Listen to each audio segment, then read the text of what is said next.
श्री शिवाय दोस्तों, अगर आपके जीवन में गरीबी आपका पीछा नहीं छोड़ रही, शत्रु नुकसान कर रहे हैं, तो आज का उपाय कर लेना, इसका असर अवश्य होगा। अगर इसका असर 50 दिन में ना दिखे, तो मुझे बताना। उपाय बताने से पहले बता दें, ये वीडियो देखने से ज्यादा सुनने में समझ आएगा। तो हो सके तो इस वीडियो को ऐसी जगह पर देखो जहां का माहौल एकदम शांत हो। प्रिय हनुमान भक्तों को मेरा राम राम, जय सीताराम, जय हनुमान, जय बगेश्वर धाम। सरकार कपूर को भारतीय संस्कृति में एक शक्तिशाली और पवित्र वस्तु समझा गया है, जिसका उपयोग पूजा पाठ, आरती और तांत्रिक उपायों में किया जाता है। शत्रु मुक्ति के लिए कपूर के उपाय विशेष रूप से असरी जाते हैं। यह उपाय आपकी नकारात्मक ऊर्जा को दूर करके सकारात्मकता और सुरक्षा प्रदान करने में मदद करते हैं। यहाँ हम शत्रु मुक्ति के लिए कपूर के विभिन्न उपायों का विस्तृत वर्णन आपको बता रहे हैं। कपूर को इसकी शुद्धता और शक्तिशाली ऊर्जा के लिए जाना जाता है। यह नकारात्मक ऊर्जा को खत्म करने और सकारात्मक वातावरण बनाने में मदद करता है। कपूर जलाने से वातावरण में मौजूद दोष और नकारात्मक शक्तियां समाप्त हो जाती है। इसलिए शत्रु से बचने और उनके बुरे असरों से मुक्ति लिए कपूर के उपाय अत्यंत लाभकारी माने जाते हैं। भक्तों, वीडियो के अंत में हम कपूर से जुड़ी कुछ विशेष छोटी छोटी मगर चमत्कारी उपाय भी बताएंगे, जिन्हें अपनाकर आप अपने जीवन में शत्रुओं से छुटकारा पा सकते हैं। तो वीडियो को ध्यान से सुनें और अंत तक बने रहें। भक्तों, कपूर सिर्फ घर में इस जगह पर जला देना, बड़े से बड़ा शत्रु भी घुटने टेक देगा। तो कपूर से कैसे आपको अपने दुश्मनों से, अपने शत्रुओं से छुटकारा मिलेगा, आज की वीडियो में हम आपको बताने वाले हैं। और कपूर का यह उपाय ऐसा है, बिल्कुल से आपके शत्रुओं को आपसे दूर कर देगा और आपका शत्रु आपका बाल भी बांका नहीं कर पाएगा। शत्रु चाहे 1 है, 10 है, 1000 है, लाख है, कितने भी आपके शत्रु है, लाखों हजारों शत्रु भी आपका कुछ नहीं बिगाड़ पाते हैं। जब कपूर का यह उपाय आप करते हैं, तो आज का वीडियो बहुत खास है, विशेषकर उन लोगों के लिए जो शत्रुओं से छुटकारा पाना चाहते हैं, या जिन लोगों को शत्रुओं ने बहुत परेशान करके रखा है। हर समय शत्रु कुछ ना कुछ ऐसा करते रहते हैं कि आपके घर में धन की हो रही है, आपके घर में दुर्घटनाएं हो रही हैं, आपके जीवन में बड़े बड़े दुख और कष्ट आ रहे हैं और आप नहीं समझ पा रहे हैं। आपको नहीं पता है कि कैसे इन शत्रुओं से छुटकारा पाना है और कैसे इन्हें अपने जीवन से दूर करना है। तो शत्रुओं को परास्त करने का इससे उत्तम उपाय आपको नहीं मिलेगा। यह उपाय ऐसा है जो शत्रुओं को बिल्कुल से आपके जीवन से दूर करता है और आपके शत्रु पूरी तरह से शांत हो जाते हैं। फिर वो आपके जीवन में कितनी भी कोशिश कर लें कि आपके घर में कुछ करना, आपके जीवन में कुछ करना है, आपकी धन हानि करनी है, आपका व्यापार खराब करना है, कुछ भी नहीं कर पाते हैं। जब आप कपूर का यह उपाय कर लेते हैं, अब बहुत सारे लोग हैं जिन्हें पता भी नहीं होता है कि उनके शत्रु उनकी पीठ पीछे क्या क्या कर रहे हैं। देखिए, एक तो सामने से जो व्यक्ति शत्रु होता है, वो शत्रु शायद इतने खतरनाक नहीं होते हैं, लेकिन जो पीठ पीछे आपके शत्रु होते हैं, जो पीठ पीछे आपके बारे में बुरा सोचते हैं, चाहते हैं कि आपके घर में धन हानि हो, आपका काम चले, आप अपने जीवन में पीछे रहे, तो ऐसे शत्रु जो होते हैं, ये सबसे ज्यादा खतरनाक होते हैं। मतलब इनसे बचकर रहने की आपको हमेशा जरूरत होती है। तो देखिए, यह जो शत्रु हैं, ये हमेशा कुछ ना कुछ ऐसा करते रहते हैं, कुछ ना कुछ अपने दिमाग में ऐसा सोचते रहते हैं, जिससे कि आपको नजर लगती है, आपके धन को नजर लगती है और घर में धन की बर्बादी होना फिर शुरू हो जाती है। और जिस घर में शत्रु परेशान करते हैं या शत्रु कुछ ना कुछ करते हैं, उस घर में आपको बीमारियां बहुत आसान मिल जाएंगी, उस घर में धन हानि बहुत आसानी से आपको देखने को मिलेगी। तो हमेशा आपको अपने शत्रुओं को दूर करने के लिए उपाय जरूर करना चाहिए। तो आज का समय ऐसा है जिस समय में आपको बहुत आसानी से किसी न किसी व्यक्ति के शत्रु मिल जाएंगे। जो व्यक्ति अपने जीवन में आगे बढ़ रहा होगा, पैसा कमा रहा होगा, सफलता जिसे मिल रही है, उसके 1 नहीं 1000 शत्रु बन जाते हैं, क्योंकि यह कलयुग है और आज के समय पर आपसे जलने वालों की संख्या बहुत अधिक होती है। इसीलिए आपको हमेशा अपने जो है उनसे बचकर रहने की जरूरत होती है। और कुछ ऐसे उपाय हैं जिन्हें आप कर लेते हैं, तो ऐसा समझ लीजिए कि शत्रु कितने भी ताकतवर क्यों ना हो, आपका कुछ नहीं बिगाड़ पाते हैं। तो शत्रु कितना भी ताकतवर क्यों ना हो, उसका पसीना छूट जाएगा, शत्रु पूरी तरह शांत होगा जब कपूर का यह उपाय आप करेंगे। सही तरीके से देखिए, कपूर वैसे भी बहुत चमत्कारी है, आपके घर में सकारात्मक ऊर्जा को बढ़ाता है। भूत प्रेत, नेगेटिव एनर्जी, इन सारी चीजों को आपके घर से दूर करता है और जिस घर में जलाया जाता है वहां पर हमेशा धन की वर्षा होती है। वहां पर हमेशा धन की देवी मां लक्ष्मी वास करती है। तो कपूर के उपाय आपको नजर दोष से भी बचाएंगे, आपके शत्रुओं को शांत करेंगे, शत्रुओं से मुक्ति दिलाएंगे और हजार शत्रु भी आपका बाल भी बांका नहीं कर सकते जब आप कपूर का यह छोटा सा उपाय कर लेते हैं। अब देखिए, अगर आप भी अपने जीवन में लगातार धन को पैसे को लेकर परेशान हैं, आपके धन के सारे रास्ते जीवन में बंद होते जा रहे हैं, घर में कहीं से भी पैसा नहीं आ रहा है और जो पैसा है वह आपका दवाइयों में जा रहा है, दुर्घटनाओं में जा रहा है, या धन की कमी इतनी ज्यादा आपके घर में आ गई है कि कर्जा तक आपको लोगों से उधार लेना पड़ रहा है, तो बिल्कुल से आप कपूर का यह उपाय करें, क्योंकि यह एक ऐसा चमत्कारी उपाय है जो रातों रात आपके जीवन के सारे कष्टों को, सारे दुखों को दूर कर देगा। तो छोटा सा कपूर आपके भाग्य में वृद्धि करेगा, शत्रुओं से छुटकारा दिलाएगा और धन हानि भी आपके घर में पूरी तरह से रुक जाएगी। मतलब कभी भी पैसे को लेकर आप परेशान नहीं रहेंगे। जो लोग अपने घर की बुरी शक्तियों से परेशान हैं, क्योंकि बहुत सारे लोग ऐसे होते हैं जिनके घर में कहीं ना कहीं बुरी शक्तियां, नेगेटिव एनर्जी, नजर दोष जैसी चीजें बहुत ज्यादा होती हैं, जिसकी वजह से उनके घर के सदस्य बीमार रहते हैं या उनके घर में दुर्घटनाएं बहुत होती हैं, घर में क्लेश बहुत होता है और धन की हानि भी घर में होती रहती है। तो कपूर अपने घर में, जलाइन कपूर जो है, ये बहुत सकारात्मक ऊर्जा लिए होता है। इसके अंदर बहुत ज्यादा सकारात्मक ऊर्जा होती है और बुरी शक्तियों को तुरंत आपके घर से निकाल देता है। तो वीडियो में आगे बड़े उपाय की बात करें उससे पहले जो लोग बालाजी महाराज के सच्चे भक्त हैं, वह सबसे पहले तो वीडियो को लाइक करके चैनल को सब्सक्राइब कर लें, क्योंकि उन्हीं की कृपा से यह वीडियो आप तक पहुंची है। दूसरी चीज की कमेंट सेक्शन में जयकारा जरूर लगा दें, पूरी सच्ची श्रद्धा से जय बालाजी महाराज लिख दें, जिससे बालाजी महाराज जल्दी से जल्दी आपकी मनोकामना को पूरा कर दें और आपके सारे कष्टों को हर लें। तो चलिए अब बात कर लेते हैं उपाय कैसे कपूर आपको शत्रुओं से छुटकारा दिलाएगा। और कपूर जब आप अपने घर में जलाते हैं तो एक सुरक्षा कवच आपके घर में बना रहता है, जिसके बाद कोई भी बुरी शक्ति न तो घर में घुस पाती है और अगर घर में होती भी है तो घर से तुरंत बाहर निकलती है।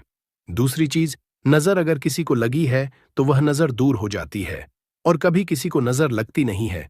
जब आप कपूर अपने घर में जलाते हैं तो छोटा सा दिखने वाला कपूर आपके जीवन के बड़े बड़े कष्टों को, बड़े बड़े दुखों को दूर कर देता है। शत्रुओं की संख्या चाहे कितनी भी हो, चाहे एक शत्रु है, हजार शत्रु है, वो भी आपसे दूर हो जाते हैं। आपको उन सारे शत्रुओं से छुटकारा दिलाता है ये छोटा सा कपूर। इसी के साथ जो लोग चाहते हैं कि मां लक्ष्मी की कृपा घर पर बरसती रहे, हमेशा घर में पैसा धन आता रहे, बैंक बैलेंस बढ़ता रहे, तिजोरी धन से भरी रहे, वो लोग कपूर जरूर अपने घर में जलाएं। तो जब भी आप अपने घर में कपूर जलाते हैं, साथ ही साथ लौंग जला देते हैं, तो आपके घर में अष्टलक्ष्मी वास करती है। मां लक्ष्मी की कृपा घर पर हमेशा बरसती है। जो लोग अपने घर में लौंग और कपूर जलाते हैं, इसका धुआं अपने घर में करते हैं, तो लौंग और कपूर जलाने का एक फायदा और है कि जब भी आप लौंग और कपूर अपने घर में जलाते हैं, यह धन को खींचने का काम करता है और सारी जितनी भी नेगेटिव एनर्जी है, बुरी शक्तियां होती है, इन्हें आपके घर से तुरंत दूर करता है। अब देखिए, मंगलवार का जो दिन है, यह दिन समर्पित होता है श्री हनुमान जी को, मतलब संकट मोचन हनुमान जी ही है, जो आपके जीवन के सारे संकटों को दूर, आपके शत्रुओं से भी आपको छुटकारा दिलाएंगे, कर्ज से भी आपको मुक्ति दिलाएंगे और आपके जितनी भी धन से जुड़ी समस्याएं हैं उन्हें भी आपके जीवन से दूर करेंगे संकट मोचन हनुमान जी। तो जो कपूर का उपाय आपको घर पर करना है वह मंगलवार के दिन करना है। तो बात कर लेते हैं उपाय को करना किस तरह से है, कितनी चीजें आपको लेनी है। तो सबसे पहले तो 3 कपूर लेने हैं, साथ ही साथ आपको लेनी है 5 साबुत लौंग, लौंग एकदम से साबुत लेनी है, टूटी हुई ना हो, खंडित ना हो। अब मंगलवार आपको यह दोनों चीजें लेकर घर के मंदिर में आपको बैठ जाना है। उपाय मंगलवार का है और शाम के समय करना है और अपने घर पर करना है। अब बैठने के बाद सबसे पहले एक देसी घी का दीपक जलाकर रख देंगे या चमेली के तेल का दीपक आप जलाकर रख सकते हैं। इसके बाद आपको हनुमान चालीसा का पाठ करना है। अगर हनुमान चालीसा का पाठ नहीं कर पा रहे हैं तो जय श्री राम, जय सीताराम, जय श्री राम, जय सीताराम कम से कम आपको 108 बार बोलना है। अब आपको संकट मोच हनुमान जी के सामने 5 लौंग और 3 कपूर को रखकर किसी बड़े से दीपक में रखकर जला देना है या किसी बड़े से बर्तन में रखकर जलाना है और इसका धुआं सबसे पहले घर के मंदिर में आपको दिखाना है। फिर पूरे घर में इसका धुआं आपको दिखाना है, जितने भी कमरे हैं, जितने भी रूम्स हैं, सभी जगह पर यह धुआं फैलाना है और संकट मोचन हनुमान जी का ध्यान करते जाना है। अब जब आप पूरे घर में घूम लेंगे, तब आपको जो कपूर की थाली है या मिट्टी का दीपक है, जो भी आपने लिया है, अपने घर के मंदिर में आपको लाकर रख देना है। अब हाथ जोड़कर सच्ची श्रद्धा से, पूर्ण निष्ठा से संकट मोचन हनुमान जी से प्रार्थना करनी है कि यह व्यक्ति मेरा शत्रु है, इस शत्रु से मेरी रक्षा करना और हमेशा अपनी कृपा मुझे देते रहना। तो देखिए, चाहे तो आपके शत्रु के बारे में आपको पता है, तब भी नहीं पता है, तब भी तो आपको ऐसे बोलना है कि मेरे जितने भी शत्रु हैं, सभी से मुझे छुटकारा दिला दीजिए और अपना आशीर्वाद हमेशा मुझ पर बनाए रखना। कभी मेरे घर में कोई संकट ना आए, मेरे कोई विपत्ति ना आए, इतनी कृपा आप कर देना। बस इस तरह से आपको प्रार्थना करनी है संकट मोचन हनुमान जी से। और इसके बाद लौंग और कपूर जब पूरी तरह जल जाएगा, कपूर तो जल जाएगा, लौंग की जो राख होगी उसे जल में मिलाकर यानी पानी में मिलाकर अपने घर के मुख्य द्वार पर आपको डाल देना है। दोनों तरफ बाहर की तरफ डालेंगे, ठीक है। मुख्य द्वार पर उसे छिड़क देंगे। जितना भी वो राख होगी थोड़े से जल में मिलाना है। ज्यादा जल ज्यादा पानी यहां पर आपको नहीं लेना है। तो जल में किस समय डालेंगे? सुबह के अगले दिन। यह उपाय तो आप मंगलवार के दिन करेंगे। और छिड़काव कब करना है? आपको बुधवार की सुबह को, ठीक है। ये चीज आपको ध्यान रखनी है। तो इस उपाय को करने से 1000 शत्रु भी है वो भी शांत हो जाएंगे, उनसे छुटकारा मिल जाएगा, शत्रु से मुक्ति मिल जाएगी। और आपके शत्रु कितनी भी प्रयास कर लें, कितनी भी कोशिश कर लें, आपका कुछ नहीं बिगाड़ पाएंगे। और ऐसा समझ लीजिए, नजर दोष भी आपके घर से तुरंत दूर होती है जब आप इस उपाय को करते हैं। सबसे बड़ी बात, जब भी आप संकट मोचन हनुमान का कोई भी उपाय करेंगे ना, वह आपके घर पर कभी कोई संकट, कोई विपत्ति, कुछ ऐसी चीजें आपके घर पर नहीं आने देते हैं, क्योंकि कलयुग के देवता हैं हनुमान जी।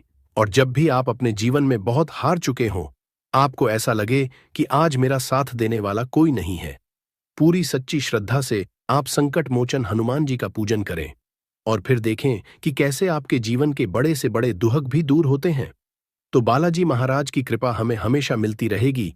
आप अपने घर में मंगलवार के दिन यह लौंग कपूर वाला उपाय, साथ ही साथ अगर आप संकट मोचन हनुमान जी को एक लाल रंग का फूल अर्पित करते हैं, मतलब लाल फूल उनको चढ़ा देते हैं, तो वह बहुत जल्दी आपकी मनोकामना को पूरा कर देते हैं। तो फूल उन्हें जरूर से आप मंगलवार के दिन एक फूल उनको जरूर चढ़ाएं। तो भक्तों, आइए वीडियो के अंत में कपूर से जुड़ी कुछ विशेष छोटी छोटी मगर चमत्कारी सरल उपाय जान लेते हैं, जिसे अपनाकर हम अपने जीवन से शत्रुओं से छुटकारा पा सकते हैं। जैसे पहला सरल उपाय है रोजाना कपूर जलाना। कपूर एक साधारण लेकिन असली उपाय है। रोजाना सुबह और शाम अपने घर में कपूर जलाए। इसे जलाते समय आप ओम नमः शिवाय या ओम हनुमते नमः मंत्र का जाप करें।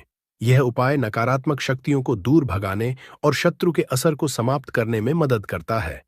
दूसरा सरल उपाय है कपूर और लौंग का उपाय। एक पीतल की कटोरी ले और उसमें 2 कपूर के टुकड़े और 3 लौंग डालें। फिर इसे जलाकर हनुमान जी के समक्ष रखें और एयूएम हनुमते नमः मंत्र का 100 बार जाप करें। इस उपाय को मंगलवार और शनिवार को करें। यह उपाय शत्रु द्वारा भेजी गई किसी भी तांत्रिक क्रिया या बुरी नजर को समाप्त करता है। तीसरा सरल उपाय है कपूर और काले तिल का प्रयोग कैसे करना है। सबसे पहले एक मिट्टी के दीपक में कपूर और काले तिल डालकर उसे जलाएं। फिर इसे अपने घर के मुख्य द्वार पर रखें और ओम फली काली कल्याण मंत्र का जाप करें। यह उपाय शत्रुओं के बुरे इरादों को निष्क्रिय कर देता है और आपको सुरक्षा प्रदान करता है। चौथा सरल उपाय है कपूर और फिटकरी का उपाय कैसे करना है। तो सबसे पहले कपूर और फिटकरी को बराबर मात्रा में मिलाकर घर के चारों कोनों में रखें और इसे सप्ताह में 1 बार बदले। यह उपाय आपके घर से शत्रुओं द्वारा उत्पन्न नकारात्मक ऊर्जा को दूर करता है। पांचवा सरल उपाय है रात्रि में कपूर का प्रयोग कैसे करें। सबसे पहले रात को सोने से पहले अपने घर के मंदिर में कपूर जलाएं। साथ ही इस मंत्र का जाप करें। यह मंत्र और कपूर संयोजन शत्रु को शांत करता है और उनकी बुरी सोच को समाप्त करता है। अगला विशेष तांत्रिक सरल उपाय है हनुमान जी के सामने कपूर जलाना कैसे करना है। सबसे पहले किसी भी मंगलवार और शनिवार को हनुमान जी के समक्ष कपूर जलाए। फिर एयुएम हनुमते रुद्रात्मक स्वाहा इस मंत्र का 11 बार जाप करें। यह उपाय शत्रुओं के मानसिक और शारीरिक असर को कमजोर करता है। अगला सरल उपाय है कपूर और लाल धागे का उपयोग कैसे करें। सबसे पहले एक लाल रंग का लें और उसमें कपूर के टुकड़े रखें। फिर इसे अपने दाहिने हाथ से घुमाकर शत्रु का नाम लेते हुए किसी बहते जल में प्रवाहित कर दें। यह उपाय शत्रु की ऊर्जा को समाप्त करता है और आपको सुरक्षित रखता है। अगला सरल उपाय है कपूर का ताबीज। बनाना कैसे बनाना है। सबसे पहले एक कपूर को पीसकर एक चुटकी काले तिल और चांदी की छोटी शीशी में भरें।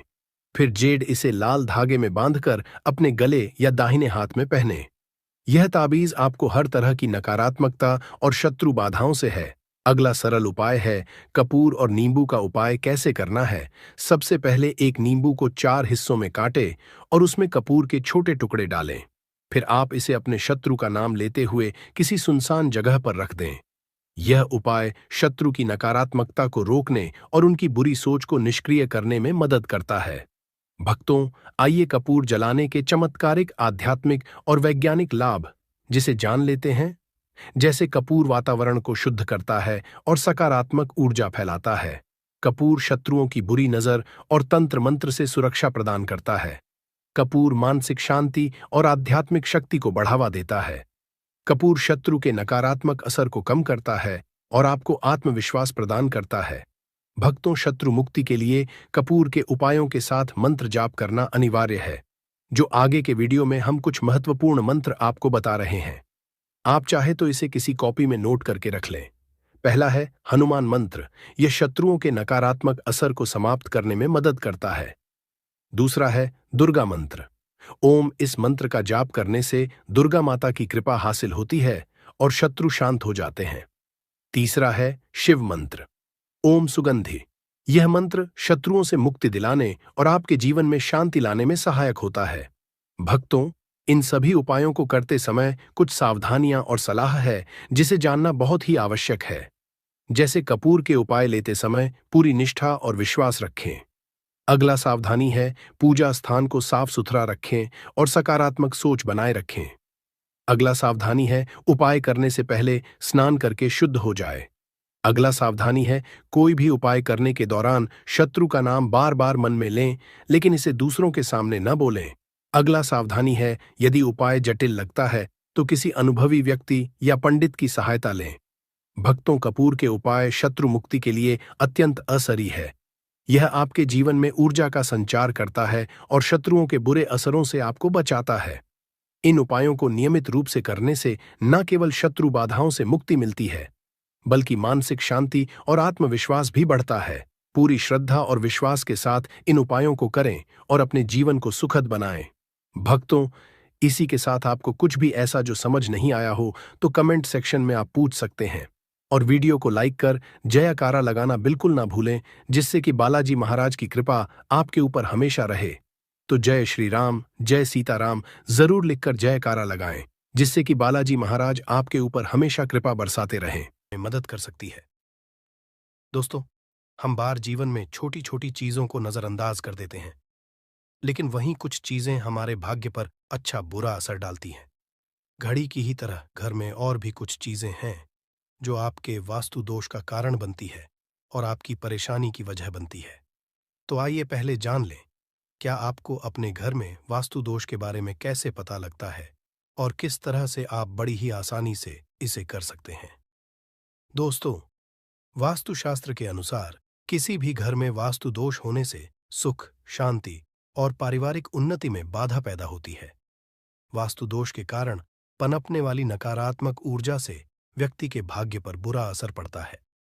साथ ही घर के लोगों को कई तरह की परेशानियों का सामना करना पड़ता है। दोस्तों, शास्त्रों के अनुसार अगर हम ये छोटे मोटे उपाय कर लें तो अपने घर नेगेटिव एनर्जी से छुटकारा पा सकते हैं। तो आइए जानते हैं, लेकिन उससे पहले दोस्त, आपसे रिक्वेस्ट है कि वीडियो को लाइक करें, अपने दोस्तों के साथ शेयर करें और अगर आपने अभी तक चैनल को सब्सक्राइब नहीं किया तो सब्सक्राइब करके बेल आइकॉन जरूर प्रेस कर लें। दोस्तों, नंबर 1, जीवन में तरक्की पाने के लिए रोज पहली रोटी गाय को दें, पीपल को जल चढ़ाएं और चींटियों को मिला आटा दे। तांबे के लोटे में जल लाल चंदन मिलाकर रात को अपने सर के पास रखकर सो जाए। सुबह उस जल को तुलसी को चढ़ा दें। ऐसा करने से आपकी परेशानियां धीरे धीरे दूर हो जाएंगी। नंबर 2, वास्तु के मुताबिक अगर आपके घर में तिजोरी है और आप उसके सामने शीशा लगा दें तो इससे धन में बरकत होती है। व्यापारी लोग अपने कैश बॉक्स के सामने शीशा लगाएं, इससे आपके ग्राहक बढ़ेंगे दोस्तों। 3, झाड़ू पोछा कभी भी खुले में नहीं रखना चाहिए, इन्हें हमेशा छिपाकर रखना चाहिए और झाड़ू कभी भी रसोई में नहीं रखनी चाहिए। नंबर 4, शौचालय का दरवाजा हमेशा बंद होना चाहिए। माना जाता है कि घर की नकारात्मक ऊर्जा शौचालय में ही बात करती है। ऐसे में अगर शौचालय का दरवाजा खुला रहता है तो नकारात्मक ऊर्जा आपके घर में प्रवेश करती है। घर में सुख शांति के लिए कपूर को घी में डूबाकर सुबह शाम जलाना चाहिए।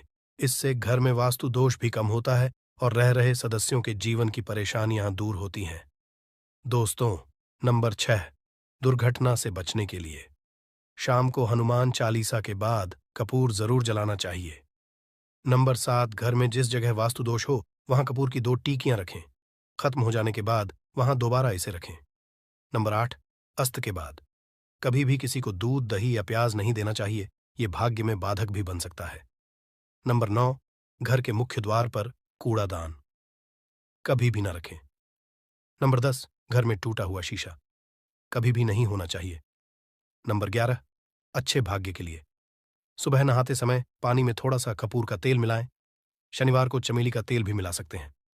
नंबर 12, लक्ष्मी की कृपा पाने के लिए रोज रात को रसोई अच्छी तरह से साफ करके चांदी की कटोरी में कपूर और लौंग जलाएं। यह प्रक्रिया रोज की जाए तो घर में बरकत बनी रहती है और मां लक्ष्मी जल्द ही ऐसे घर से आकर्षित होती है। ऐसे घरों से नकारात्मकता हमेशा दूर रहती है।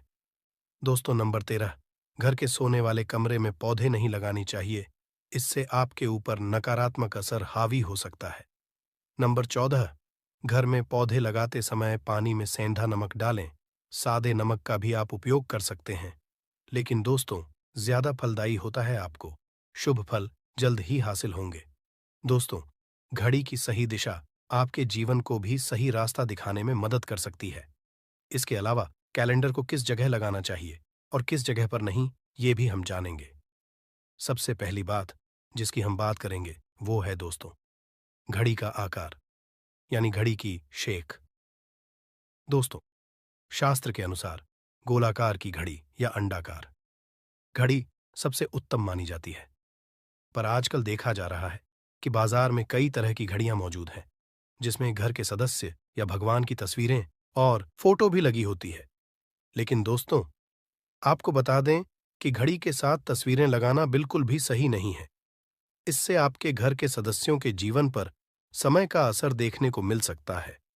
और की तस्वीर घड़ी में बिल्कुल भी नहीं लगानी चाहिए, क्योंकि भगवान की तस्वीर को रोज धूप, दीप, अगरबत्ती और पूजन की आवश्यकता होती है और घड़ी तो कई महीनों तक धूल में पड़ी रहती है। इससे भगवान का अपमान होता है और यह शुभ नहीं माना जाता। हो सके तो घड़ी का आकार गोल और अंडाकार ही पसंद है।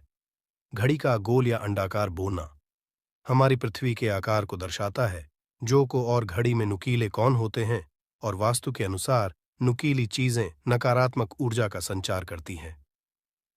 दोस्तों, अगली बार जिसका आपको ख्याल रखना है वो ये है कि घड़ी को स्वच्छ रखें, साफ सफाई का ध्यान रखें, धूल ना जमा होने दें और कहीं से भी घड़ी टूटी फूटी नहीं होनी चाहिए। दोस्तों, जैसा कि हम सभी चाहते हैं कि हमारे जीवन में सब अच्छा और बेहतर होता रहे, तो उसके लिए हम खुद को संवारे रखते हैं, नए कपड़े और नए आभूषण पहनते हैं। उसी तरह अपने घर की घड़ी को स्वच्छ और नए जैसा ही रखना चाहिए। ये कहीं से भी टूटी फूटी नहीं होनी चाहिए। समय समय पर घड़ी पर चढ़ी धूल और जालों को साफ करते रहें, जिससे आपका भाग्य भी धुंधला नहीं पड़ेगा। दोस्तों, कई घरों में आदत होती है कि पुरानी गाड़ी को बनवा कर ही चलाते रहते हैं। एक जगह नई घड़ी आई तो पुरानी किसी और जगह लगा देते हैं। कृपया ध्यान रखें, घर में पुरानी या फिर टूटी हुई या धूल चढ़ी हुई और बंद गाड़ी तो बिल्कुल भी ना रखें।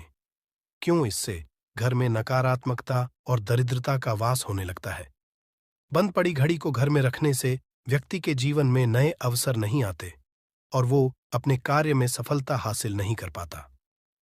अगली बार जिसका आपको ध्यान रखना है वो है घड़ी की सही दिशा। घड़ी को कभी भी दक्षिण दिशा में नहीं लगाना चाहिए। दक्षिण दिशा यमलोक की दिशा मानी जाती है। काल का अंतिम चक्र यहीं से शुरू होता है। इसीलिए वास्तुशास्त्र में इस दिशा को घड़ी के लिए अशुभ माना गया है। घर में घड़ी को उत्तर दिशा, पूर्व दिशा या पश्चिम दिशा में आप लगा सकते हैं, लेकिन ध्यान रखें कि घड़ी को कभी भी मुख्य द्वार, कमरे के दरवाजे या आने जाने के लिए उपयोग किए जाने वाले दरवाजे के ऊपर कभी भी नहीं लगाना चाहिए। इससे समय का असर आपके आने जाने की गति और दिनचर्या पर पड़ सकता है। दोस्तों, घड़ी के साथ कैलेंडर का भी ध्यान रखें। जहां घड़ी समय का चिन्ह है, तो वहीं कैलेंडर उससे जुड़ी तारीखों का लेखा जोखा बताता है। कैलेंडर को पूर्वी और उत्तरी दिशा की दीवार पर कभी भी नहीं लगाना चाहिए। ये इससे वास्तुदोष उत्पन्न होता है। और कृपया करके अपने घरों में नए कैलेंडर के साथ पुराना कैलेंडर कभी भी ना लगाएं। दोस्तों, घड़ी और कैलेंडर दोनों ही आने वाले समय के सूचक हैं, जो आगे बढ़ने की प्रेरणा देते हैं। उन्हें समय के अनुसार ही लगाना चाहिए। इस बात का हमेशा ध्यान रखें कि घड़ी का समय हमेशा सही होना चाहिए। बहुत से लोगों की आदत होती है घड़ी का समय आगे या पीछे रखते हैं, तो ये गलती आप ना करें। समय हमेशा सही रखें। इससे आपको कभी भी समय का कालचक्र और दुष्ट परिणाम हासिल नहीं होता। ये छोटा सा आप जरूर करके देखिए। दोस्तों, छोटी छोटी बातें हैं जिनका आपको ध्यान रखना है। दोस्तों, रखी हुई घड़ी और पुराना कैलेंडर आपके भाग्य को भी रुकावटों से भर देता है। इसीलिए वक्त के साथ आगे बढ़ते रहने के लिए घड़ी और कैलेंडर को बदलते रहिए और कैलेंडर को कभी भी अपने सोने के कमरे में ना लगाएं, ना ही इसे कभी मुख्य द्वार पर टांगे। ये शुभ नहीं माना जाता। पुरानी घड़ी को दान में देना शुभ माना जाता है। इससे आपके जीवन से बुरा समय निकल जाता है। इसीलिए अगर आपके घर में कोई पुरानी घड़ी है जो टूटी फूटी ना हो और खराब ना हो, तो वो आप किसी जरूरतमंद को दान में जरूर दें। दोस्तों, हमारे हिंदू संस्कृति में प्रत्येक घर में प्रतिदिन पूजा पाठ करने की परंपरा है और इसके लिए सभी अपने घरों में अपने आराध्य का छोटा सा ही क्यों ना हो, परंतु एक मंदिर अवश्य ही बनाते हैं। नियमित पूजा पाठ करने से न सिर्फ मानसिक शांति मिलती है, बल्कि पूरे घर में सकारात्मक ऊर्जा भी व्याप्त हो जाती है। परंतु यह बात भी सच है कि पूजा पाठ करने के कुछ नियम भी होते हैं, जिन्हें यदि हम कर देते हैं तो हमें हमारी पूजा का पूरी तरह से फल हासिल नहीं होता। पूजा करने के नियम प्राचीन काल से ही चले आ रहे हैं, जो कि एक ठोस धरातल पर आध्यात्मिक और वैज्ञानिक दोनों ही दृष्टिकोण से ध्यान में रखकर बनाए गए हैं। इसलिए हमें इन नियमों को बिल्कुल भी अनदेखा नहीं करना चाहिए। ऐसा ही एक महत्वपूर्ण नियम है नाद, यानी कि पूजा करते समय हम जब घंटी बजाते हैं, उसे बजाने के लिए शास्त्रों कुछ नियम निर्धारित किए गए हैं। शास्त्रों में देवताओं के सामने घंटी बजाने का बहुत अधिक महत्व बताया गया है, जिसे हम इस कृष्ण श्लोक के द्वारा समझ सकते हैं। आगम अर्थमतु देवानाम गमन अर्थम तु राक्षसाम घन्यथा रावम करुमियादो। देवता आह्वान चरण, इसका अर्थ है कि घंटी बजाने से देवताओं का आगमन और राक्षसों का गुमान होता है, और जो घंटियां राक्षसों से हमारी रक्षा करती है उसे हमारा नमन है। तो चलिए दोस्तों, जान लेते हैं कि पूजा करते समय जब हम घंटी बजाते हैं तो उसके पीछे क्या कारण है, घंटी को बजाने के क्या नियम है, और पूजा के वक्त घंटी बजाते समय होने वाली गलतियां कौन सी है जो हमें भूल कर भी नहीं करनी चाहिए। दोस्तों, क्या आपने कभी अपने घर के मंदिर में रखी हुई घंटी को ध्यान से देखा है? अगर आप ध्यान से देखेंगे तो आपको घंटी के ऊपरी हिस्से पर, यानी जहां से हम इसे पकड़ते हैं, उस पर गरुड़ बना हुआ देता है। अंततः घर पर जो हम घंटी इस्तेमाल करते हैं उसे गरुड़ घंटी कहा जाता है। पूजा करते समय गरुड़ घंटी का उपयोग भगवान को आमंत्रित करने, अर्थात भगवान का आवाहन करने के लिए किया जाता है, जिससे एक सुंदर ध्वनि से भगवान का आवाहन करने का आभास होता है। जब हम विधि विधान से पूजा करते हैं तो उसमें घंटी का उपयोग अवश्य रूप से करते हैं। पूजा संपन्न होने पर आरती करते विशेष रूप से नाद होना चाहिए, नहीं तो हमारी पूजा आदि अधूरी मानी जाती है। परंतु हम में से अधिकांश लोग इसे मात्र एक सामान्य प्रक्रिया मानते हैं और पूजा करते समय घंटी बजाना भूल जाते हैं। तो आइए जानते हैं उन नियमों के बारे में। मतलब आज की वीडियो पूरी तरह से आपके प्रश्नों पर आधारित है, जिनका उत्तर मैं आपको शास्त्रों के अनुसार देने का पूरा प्रयास करूंगा। तो वीडियो को पूरा जरूर देखें और अगर आपको आज की वीडियो अच्छी लगे तो इसे लाइक जरूर कीजिए। जय मां लक्ष्मी आपके इस वीडियो को जो भी लाइक और चैनल को सब्सक्राइब करें उसके जीवन में कभी भी धन की कमी ना होने देना। दोस्तों, हमारे प्राचीन शास्त्र की मान्यता है कि सृष्टि के निर्माण के समय सबसे पहले जो बड़ी सी ध्वनि निकली थी वह घंटी की आवाज के समान सुनाई दी थी। घंटी की ध्वनि में ओमकार नाथ का भी आभास होता है, इसलिए घंटी को ईश्वर की आवाज मानते हुए पूजा में स्थान मिला है। इसलिए घंटी का कभी भी अपमान न करें और जिस तरह से देवी देवता की पूजा की जाती है वैसे ही घंटे की भी पूजा करनी चाहिए। दूसरी बात, घंटी को प्रणाम करके ही उसे बजाना चाहिए। बिना प्रणाम किए घंटी बजाना अच्छा नहीं समझा जाता। दोस्तों, आपने अक्सर यह महसूस किया होगा कि पूजा करते समय जैसे ही घंटी बजाई जाती है तो पूरे घर के साथ साथ संपूर्ण वातावरण शुद्ध और पवित्र सा हो जाता है और चारों ओर सकारात्मकता फैल जाती है। परंतु यदि हम नियमों को नजरअंदाज कर देते हैं तो हमें इसका संपूर्ण फल नहीं मिल पाता है। दोस्तों, अधिकतर लोग पूजा संपन्न होने पर सिर्फ आरती के समय ही घंटी बजाते हैं, परंतु यह भी ध्यान रखें कि भगवान को जल अर्पण करते समय, धूप दीप लगाते समय, नैवेद्य अर्पण करते समय नाद करना चाहिए। ऐसा करने से हमारी पूजा संपन्न मानी जाती है। दोस्तों, घंटी बजाते समय भगवान का नाम अथवा आरती अवश्य बोलनी चाहिए। 1 या 2 मिनट ना हो, परंतु प्रतिदिन सुबह शाम घर में घंटी अवश्य बजानी चाहिए। यदि आपको अपने घर में या अपने आप में नकारात्मकता महसूस हो तो आप थोड़ी देर के लिए भगवान के सामने घंटी अवश्य बजाए, सारी नकारात्मकता नष्ट हो जाएगी। दोस्तों, पूजा घर में शनि महाराज एकांत, विरह, उदासीनता और वैराग्य के देवता माने जाते हैं, जबकि गृहस्थी को चलाने के लिए राग, प्रेम एवं भौतिक चीजों की जरूरत होती है। इसलिए शनि की मूर्ति को घर में नहीं लाना चाहिए। दोस्तों, सबसे पहली बात, दीपक और धूप दान की। भारत की परंपरा मिट्टी से जुड़ी हुई है, इसीलिए मंदिर में पारंपरिक मिट्टी का दीपक अवश्य होना चाहिए। अगर आप मिट्टी का दीपक नहीं रख सकते हैं तो धातु के दीपक का उपयोग करें। अगर भगवान में आपकी आस्था ज्यादा हो तो आप उपला रखकर गुड़ और घी का धूप भी दे सकते हैं। ऐसा करने से घर में सुख शांति बनी रहती है। दूसरी चीज, घर के मंदिर में स्वास्तिक अवश्य होना चाहिए। या तो आप इसे बना लें, क्योंकि स्वस्तिक आपके घर की शक्ति, सौभाग्य, समृद्धि और शुभता का प्रतीक समझा जाता है। यही मुख्य कारण है कि कोई भी शुभ कार्य करने से पहले स्वस्तिक का चिन्ह अवश्य बनाया जाता है। तीसरी चीज है कलश। भगवान श्री कृष्ण कहते हैं, कलश सुख और समृद्धि का प्रतीक है। अपने मंदिर में रोली कुमकुम से स्वस्तिक बनाकर उस पर मंगल कलश अवश्य रखें।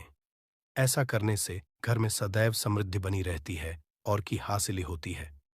चौथी चीज, बहुत ही कम लोग जानते हैं कि शंख की उत्पत्ति समुद्र से निकले 14 रत्नों के साथ हुई थी।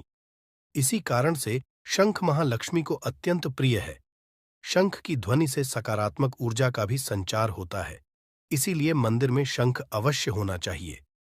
शंख के घर में उपस्थिति से मां लक्ष्मी भी प्रसन्न होती है और उस घर में कभी भी धन की कमी महसूस नहीं होती। पांचवी चीज, मंदिर में आपने घंटी देखी होगी, क्योंकि घंटी को शुभ समझा जाता है। इसीलिए जब जब घर के मंदिर में घंटी की आवाज होती है वहां का वातावरण शुद्ध और पवित्र बनता है। जिस घर में पूजा के दौरान घंटी बजाई जाती है उस घर के आसपास की सभी नकारात्मक शक्तियां दूर हो जाती हैं और साथ ही सुख समृद्धि के द्वार खुलने लगते हैं। तो ये है वे वस्तुएं जिन्हें घर के मंदिर में जरूर रखनी चाहिए। आइए अब जान लेते हैं कि घर के कौन सी चीजें कभी नहीं रखनी चाहिए। सबसे पहली चीज, गणेश जी की मूर्ति घर में। कभी भी गणेश जी की मूर्ति 3 अथवा 5 ऐसी विषम संख्या में न रखें। अपने मंदिर में गणेश जी की सिर्फ 2 मूर्तियां रखें, इसे शुभ समझा जाता है। अगर आप अपने मंगल की कामना करते हैं तो गणेश जी की मूर्ति मुख्य द्वार पर अंदर की तरफ मुख करके लगा ले।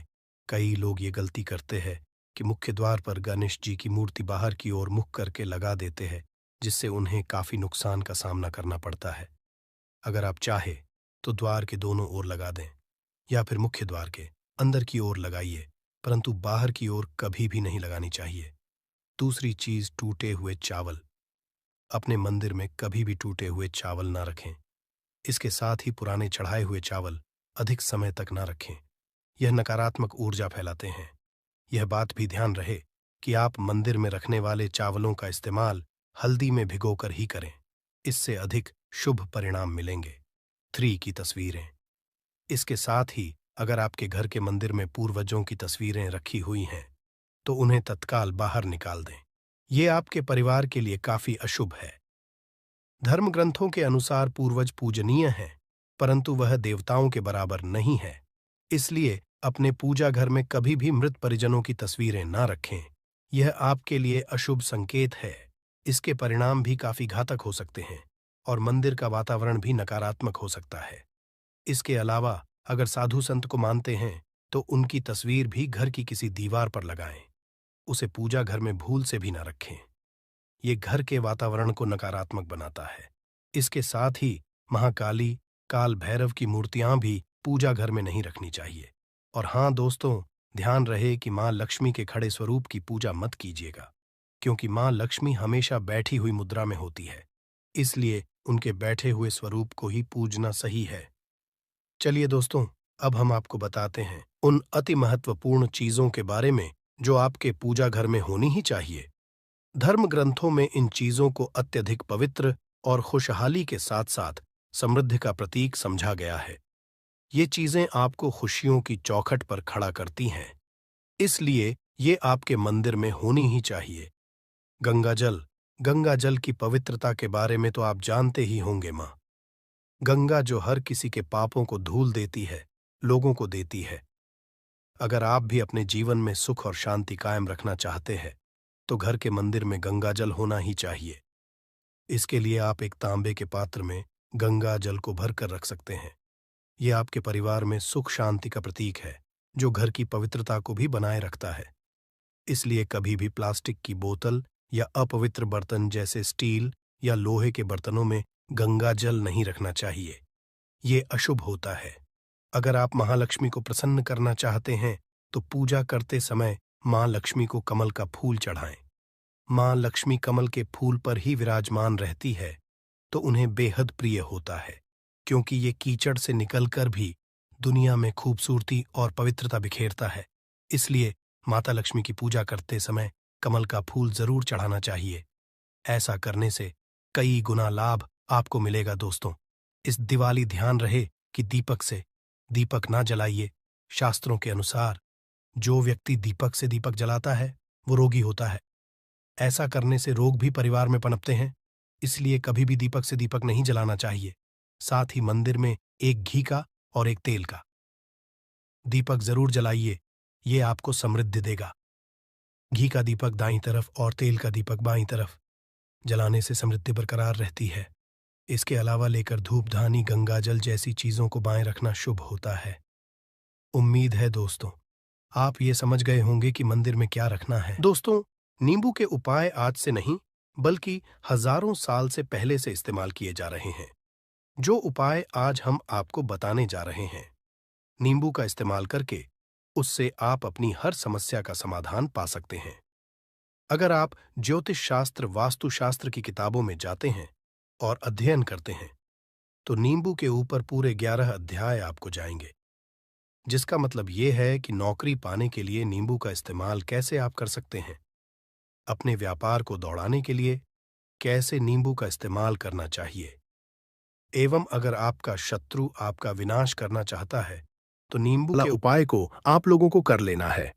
दोस्तों, अब हम समझते हैं इस वाले उपाय को हमें करना किस समय है। तो सबसे पहली बात दोस्तों, हम समझते हैं कि ये 3 लौंग वाला उपाय करना किसको है।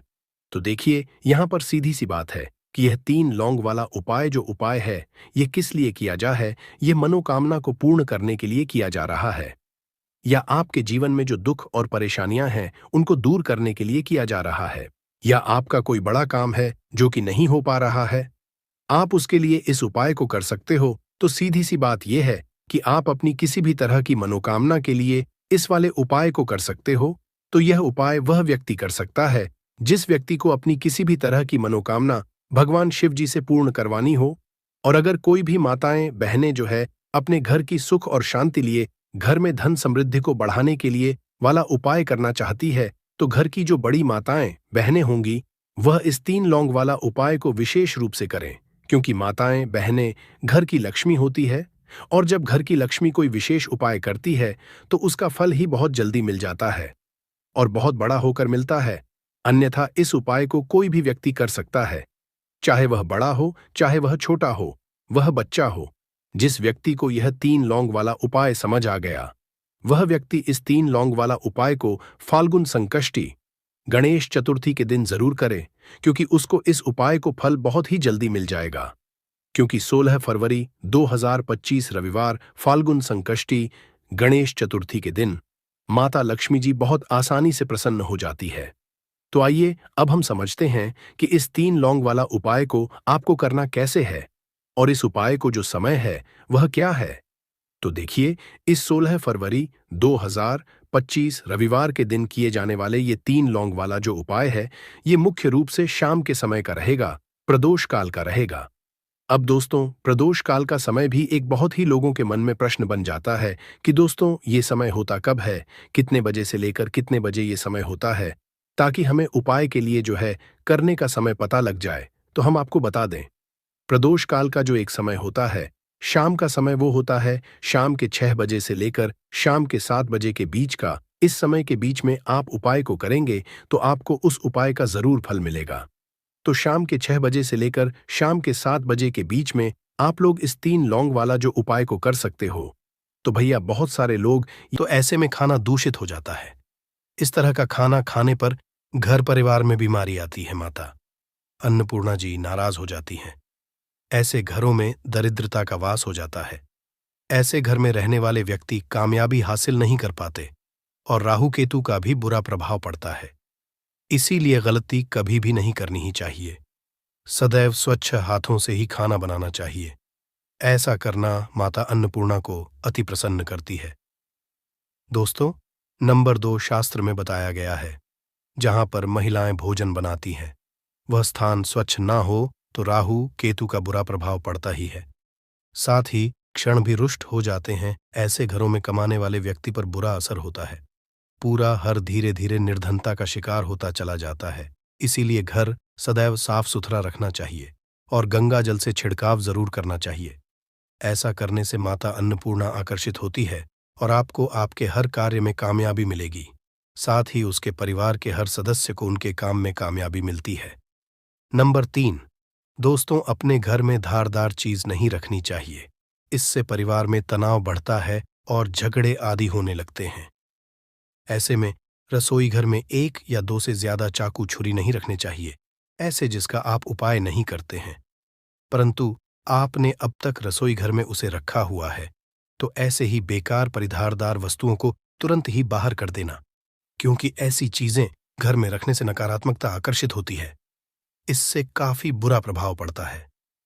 नंबर 4, रसोई घर के सामने जूते, चप्पल, झाड़ू, पोछा कभी भी नहीं रखना चाहिए। इससे माता अन्नपूर्णा नाराज होती है और पूरे घर को गरीबी का सामना करना पड़ता है। इसे पाप भी समझा जाता है। इसीलिए आपको कभी भी चप्पल, जूते या झाड़ू, पोछा घर के सामने नहीं रखनी चाहिए, क्योंकि इससे घोर अनर्थ हो सकता है और माता नाराज हो सकती है। नंबर 5,